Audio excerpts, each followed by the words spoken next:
back sa ating channel guys. So the weather update for today guys is not good because having LPE, low pressure area. So mayroong low pressure area today. So si Mr. tulog pa. So kabukang-kang tulog, run out pala ngayon guys. So yung ating weather ngayon is maulan gawa ng may LPE. Ang ating weather forecast is may LPA, low pressure area. So, kapi tayo guys habang naulan. So, medyo maulan.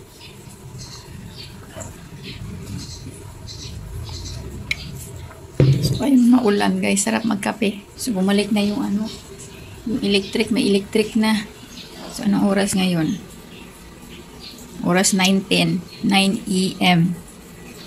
So, bumalik na yung electric. Biglang lumiwanag. Yan, electric na. Patay natin. So, ayan. So, alis sana ako ngayon bibili ng potato. Potato ni Mr. Babajit sa Potato Mas, French fries. Tapos, bibili ako ng itlog na isang tray. Ayun, saka sibuyas. Saka isda para sa pusa. So, yun guys, ang update. So, hindi maganda ang weather. Madilim. Madilim ang kalangitan. Napakadilim. Yan guys, medyo umaga pa, no? Akala mo 6 AM, pero 9 AM na guys. Pero, madilim pa. Gawa ng mapangit ang ating weather. Pagkatapos ko magkape, magbibihis ako, aalis ako, bibili tayo ng kailangan. So, market day today guys, Friday. So, araw ng pamimili or mamimili. Ganon, pag market day. Alam ko sa mga kanya-kanyang lugar may market day. Ganon. Kanya-kanyang lugar may market day. So, depende lang sa araw. Dito sa amin, Monday to Friday. Sa city naman, Sunday, Wednesday. Kung dito lang sa municipality namin yan, malapit dito sa amin. So, maganda dito sa amin kasi may magandang magandang tanawin. Mayroon ditong dagat. Yung may isla. Tapos, yung palengke namin sa gilid ng port. Tapos, sa harap ng gate ng port. So, market na, wet market na. Ayun. Tapos sa kabila naman, daungan ng mga bangka patungo sa kabilang isla.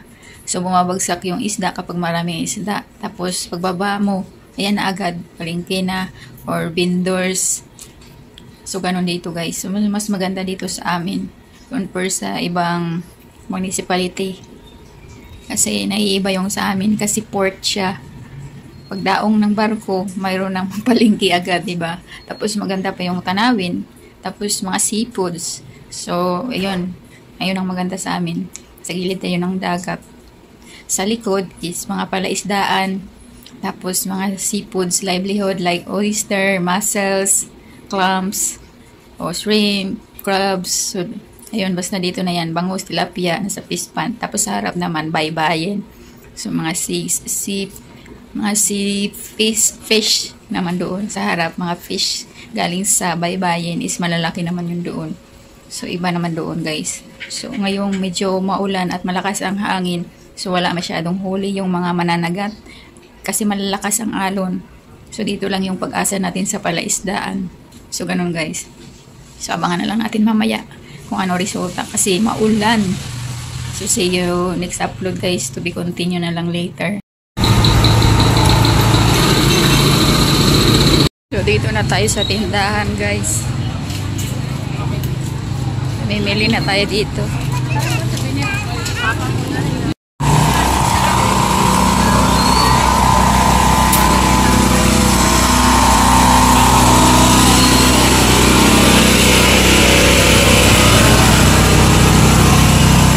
Dalawa na lang ako, ya. Ay, hindi lang kita kilo. 3 kilo. Kami lang inapunan kasi maaari tayo. 3 na lang, babo, magaling ka bakal. Malaki kanina. Babo malaki kanina. Wagon. Wag ka. Mamakawin ka ni ilaw ay Nagpila raya. Nandun lang alin din.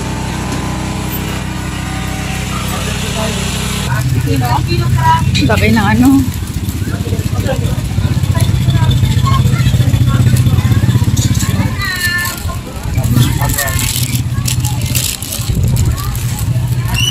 Pupunta tayo ng ano, port.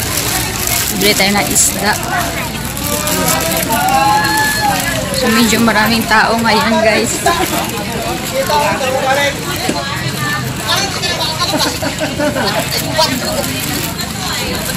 So ayun yung port.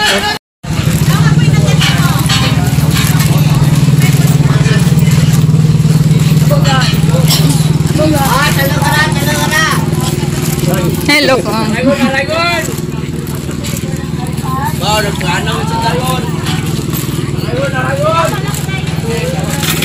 Wala pa rin pusit. Walang pusit na binibili ko. Wala pang pusit? Wala dakpi.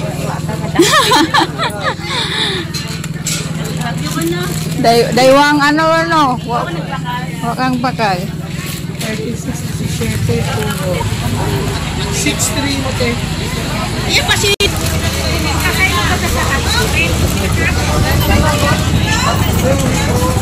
Tay. Hello, tay.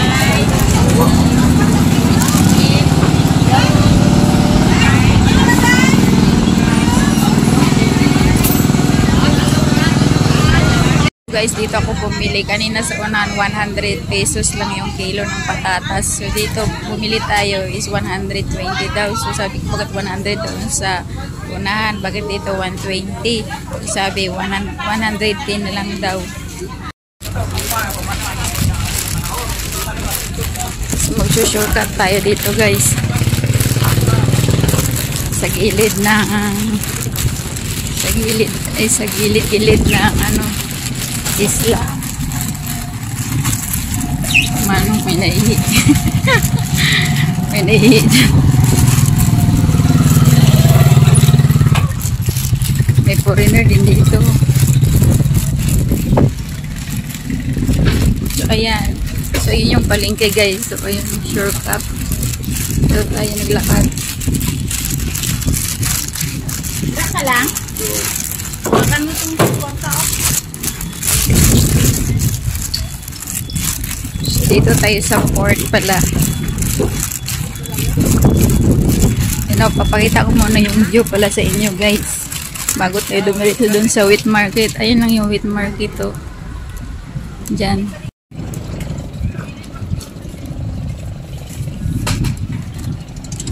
So, uwian na, te. Uwian na, ubos na baligya. Mabuti ka pa, maaga, nakauli. Wala ka pa ulanan tayo. Shortcut tayo dito sa likod. Doon, oh. Hindi tayo dumaan doon sa ano, sa maraming tao. Dito tayo sa likod kung saan nagpa-park yung mga sasakyan, mga delivery, yung delivery. May sasakyan ngayon. So may ginagawa pala ditong extension ang market. Yan, oh. So sa gilid na siya ng dagat. So tika, guys, papasok tayo sa public market.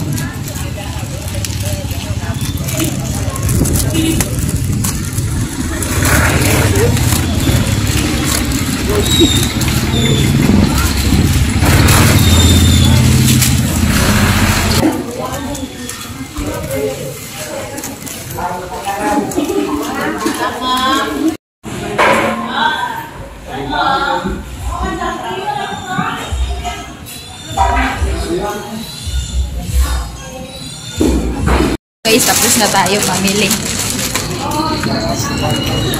So mamaya bibili tayo ng tinapay ni Mr. So dito walang gardenia. Sa 7-Eleven lang may gardenia. So tutuloy natin ang ating pamimili dito. Ulang at ito po ako sa palengke ngayon. Oy! Shout out! Hello. Si Marvin Agustin. Hello. Hi sa vlog. Ano nga abot? Hi sa vlog. Ano nga abot? Ha? Ano nga abot? Kahapon. Gamoy yung bagay ito yun. Ha? Gamong bagay. Ewan tao. Yeah. Maghanap tayo ng gata, guys. So, ayan na, mabigat na yung ating ano, yung kamay ko ba mabigat. Yan. Salamat kita. Thank you. So, namula na yung ating balikat.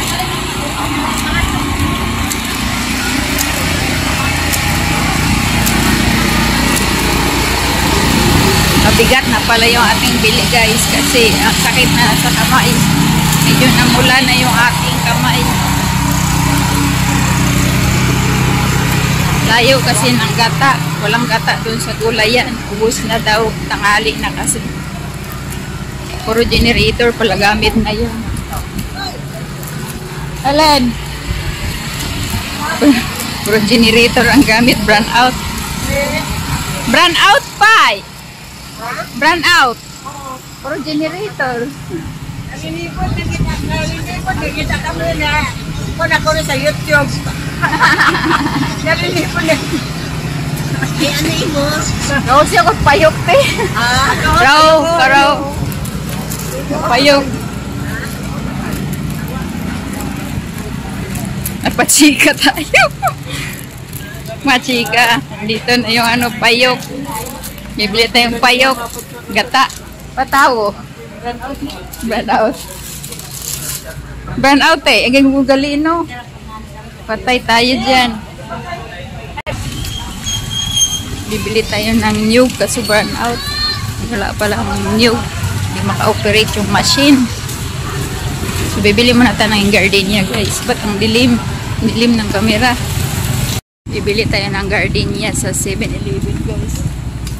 Oras 10:22. Okay. May nagtanong si Manang ngayon. Paano oras daw? So, dito tayo sa park, guys. Punta tayo 7-Eleven. Bibili na gardenia ni Mr. Kaso ang baha. Ang baha ng araw. No? Saan tayo dadaan ito? Oh my God. Baha.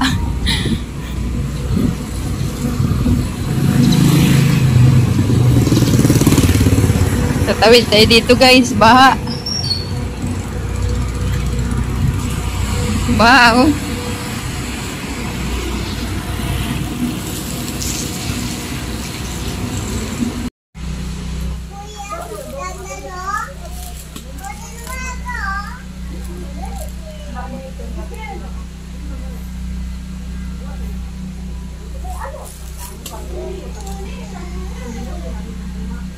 So guys, ayan na nga, nakabili na tayo 7-Eleven ng gardenia.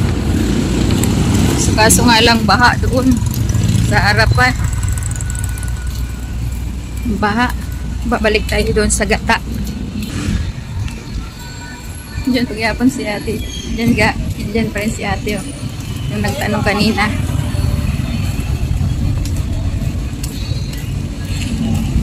Naabutan na tayo ng siyam-siyam dito, guys.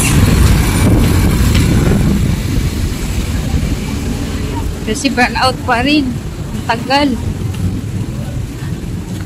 Pa yan.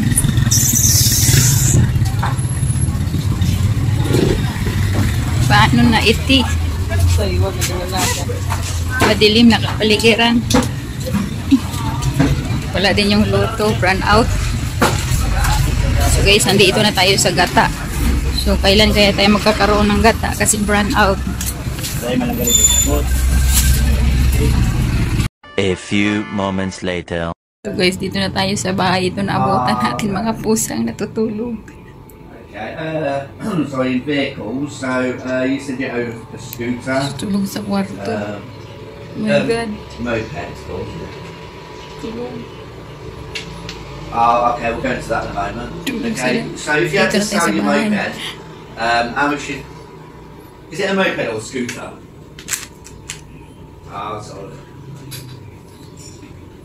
So guys, ito yung pinamili natin kasi hindi tayo maka-loud voice guys. Kasi may kausap si Mr. So excited yung mga alaga ko again. So ganito ako palagi guys pag namimili. Alam niyo, yung mga alaga ko excited pa sa akin. Yan. What year is the car? Yan. Okay, and if you sold that, how much do you think you'll get for it? Do you own that car So excited outright? sila guys. Okay, do you own any other vehicles? So teka lang guys, mamaya babalik do you have any tayo. shares in business? So guys, ayan yung binili natin. Yan, bumili tayo ng gardenia, dalawa. Tapos, yan, prutas. 3, 4, 100 apple, tsaka, anong tawag dito? Tapos ito, alimango. Bili ako yan. Tapos ito guys, so bangos na maliliit. Yan, bangos. Tapos, ayan, gata. Tapos patatas ni Mr. Tapos hipon. So ayan yung hipon guys. So ayan yung pinamili natin. So hindi na natin isa-isahin yan guys. Kasi malansa. Hindi ko na isa-isahin to guys kasi malansa nga. Ayan nga aamoy nila. Something smelly of fish. So that's why they are there. Look, they smell. So hindi ko muna isa-isahin kung anong binili natin kasi ayaw kong lubugin sila, baka magkalat ng tubig, nagtutubig kasi. So dadalhin ko siya sa likod. So doon tayo sa likod ng kusina. So hindi ko na kayo dadalhin guys kasi malansa yung kamay natin, tapos lilinisin ko muna tong lahat. So dito muna yung ating vlog ngayon. So pagkalinis ko nito, isasalang ko siya sa ilalaga ko lang, tapos ilalagay ko sa kanyang Tupperware. Tapos yung fish na yan, yung isda na yan na bangus, budget yan ng mga alaga ko. So 100 pesos per kilo. So yun yung budget nila, medyo mura kasi mostly ang isda, yung fish per kilo 200, kahit ang liit-liit guys, galing bye-bye. So hindi ako bumili. So bangus na lang kasi mura, 100 pesos. So yun yung budget nila. Ayan o. Yan, ay nagtutubig na guys. Ayan, sabi ko nga nagtutubig. Magkalat sa floor. Teka lang, punasan muna natin. So guys, ayan muna ha. At hindi ko na kasi ang yung isda. Nagkakalat sa floor. Sige, babay muna guys.